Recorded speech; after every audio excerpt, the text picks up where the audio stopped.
I just finished orchestra practice, which ends at around 5, but since it's a winter's evening, the days are really short but cold, and so right now it's literally pitch black. Anyway, straight after orchestra ends, I have to run to get this bus, because this is the bus that gets me to the train station, where I need to catch the train, which leaves at 18 minutes past the hour. And the train station is a good 3-4 kilometers away. So if I don't get on this bus, which comes at around 5, I can't get the 18, and then I'll have to get the 48 instead. And so actually there have been times when I had to run all the way to the train station. Doable normally, of course, like I'm a strong boy. But with school shoes that burn your skin off, and also in school uniform, whilst also a heavy ass backpack, and also an instrument in your hand, bro, that's some like Olympic level shit, bro. I'm telling you, that's how much I need at the time. I couldn't afford to get home 30 minutes later. And so right now I'm on the bus and I'm feeling pretty happy. And on the train back, I wore my hands on like the little metal radiator things on the side, because my hands are cold from holding like loads of different bags. Whilst on the train, I get out my maths book and I start doing my maths homework.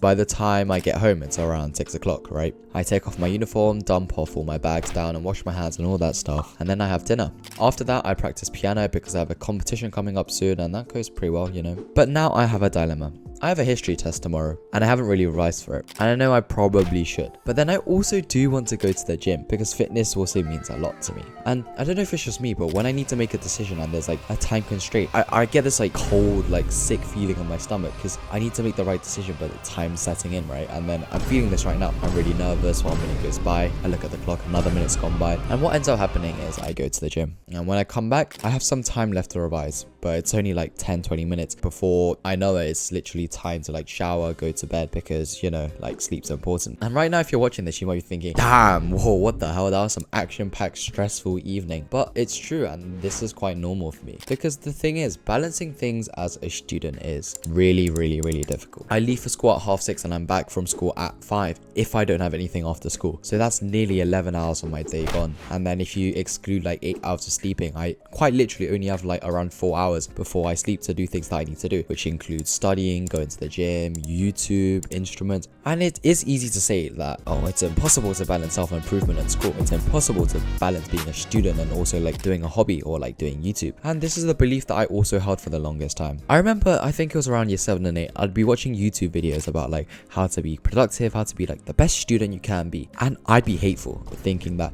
oh damn, haha, it must be so nice being 25 and having time to be able to like do all these different things, but guess what, I have to go to school, so I don't have time for this. But actually, all the time you need is there.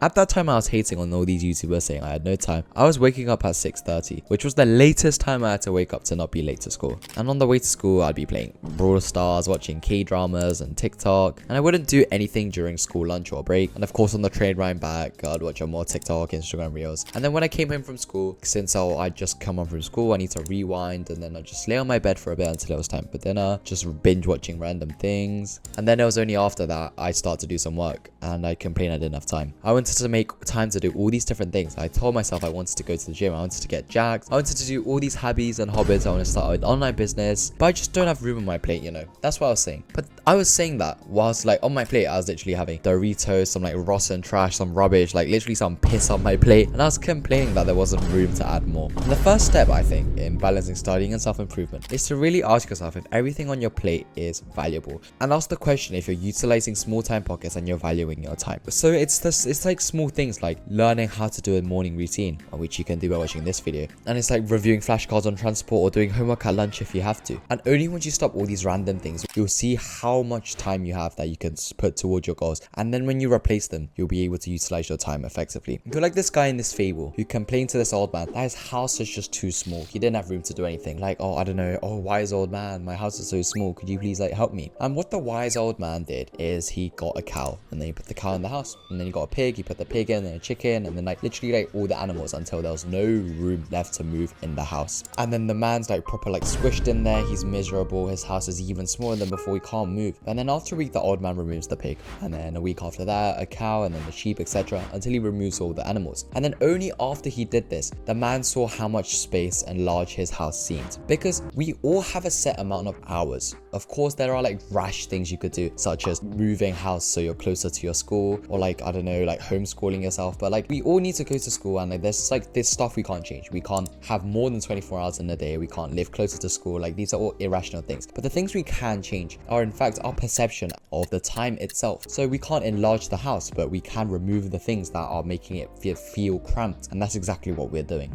And this is true in all aspects. After I stopped scrolling and I replaced this with flashcards, that's when my grades went up. When I started going to the gym instead of like lying on my bed after I came in from school, that's when I made progress in my physique. But after you've done all this, after you've got rid of all that trash on your plate, we're going to be going a step further because there's still more that can be done. You need to start sorting your priorities. What are your priorities? You know, I think school's a priority for me, and also like fitness as well, also friends, and social media as well, and actually gaming I think is a priority. Shut up, it's actually a trick question. Priorities can't exist. A priority is singular. You can only have one priority at a time. That is what a priority is. If both of these circles represent your amount of energy and output you can do, you could direct all of that into fitness and you'll make 30 levels worth of improvement in the fitness area. But as soon as you introduce other things such as YouTube, friends, social media, video games, and suddenly the amount of output you're putting out in all of these aspects is only 6 points. But even once you've written like the core good things in your life that you want to focus on, you can't be giving them all an equal amount of time and energy at all times. For me, business, school, and fitness are the 3 main aspects of my life as of right now. But right now, the priority is school because I have GCSEs coming up. And what this means is that even when I have these 3, it's not a 10-10-10 split, rather more like a 25-5 right now, because you can only have one priority at a time to make progress in that area. And trust me when I say this, I've tried to balance all these things equally. I've tried to like stay on top of my like studies as well as like also consistently like working on my fitness as well as YouTube, but it just doesn't work. When business was the priority during the summer, I was literally only working on YouTube for hours a day, and I wouldn't revise for tests, and my school grades just like maintained. They didn't go up nor down, they just maintained. And my physique, it didn't make progress, but it just maintained while I was making progress in that one area. And so although we would like in theory to just like make progress in all things at once, like the 10-10-10 split, that just makes it so that you maintain all of them. You're not actually going to see enough growth in one of them, because if you think about it, the amount of effort you need to put in to maintain something is quite low. But when you want to try and increase, augment it by a lot, that takes so much more effort. You should be completing this phrase. This is the season of something. So for you, is this the season of fitness? Is this the season of school? And you should be putting your majority of your effort on that. So you can't actually balance everything. That's what I've learned. And unconsciously or not, top students always do this. They don't do everything equally. When they have a nationals for the sports coming up, they grind that more. But when they have a music test coming up, they do instruments more. And when they have like big tests coming up, that's when they do tests. But then when they feel like getting like really jacked and focusing on their physique, that's what takes priority. That's the real way to balance everything whilst also making progress in everything. So if you want more student stories, join Superior Students, my free online community. It's an open space for you to ask advice for students across the globe. And there's everything in there from becoming the best student. And I really think that this is the way to become a superior student. So as always, I hope you enjoyed this story and take action, and then I'll see you in the next one. I can forget you.